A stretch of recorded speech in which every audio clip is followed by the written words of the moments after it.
Good day everyone! This is Sir Kent at today magkakaroon tayo ng fast drill sa ating Philippine history, specifically sa buhay ni Magellan.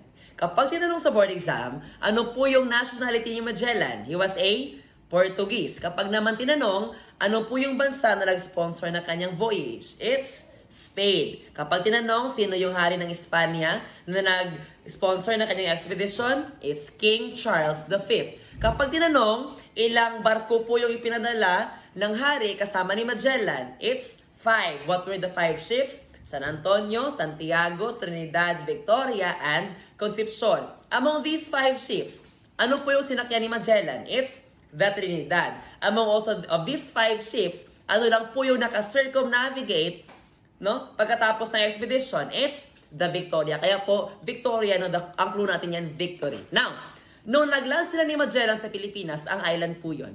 It's sa Homonhon. Sino po yung raha na kung saan nagkaroon ng magandang relationship si Magellan? It's Raha Humabon. Now, during the first mass, saan po naganap yung first mass sa Pilipinas? It's Limasawa. Kailan po naganap?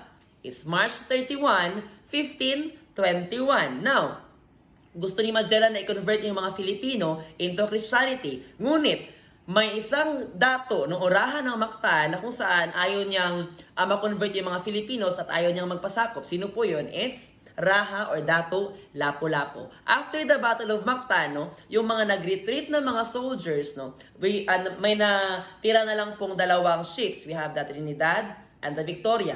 They proceeded to the Spice Islands and after that, isang ship na lang po yung naka-circumnavigate pabalik sa Espanya. Anong ship po yun? It's the Victoria. At sino po yung nagkamandang ship na Victoria pagkarating sa Espanya? It's Juan Sebastian Elcano.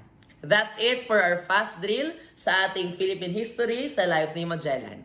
This is Sir Ken. God bless everyone.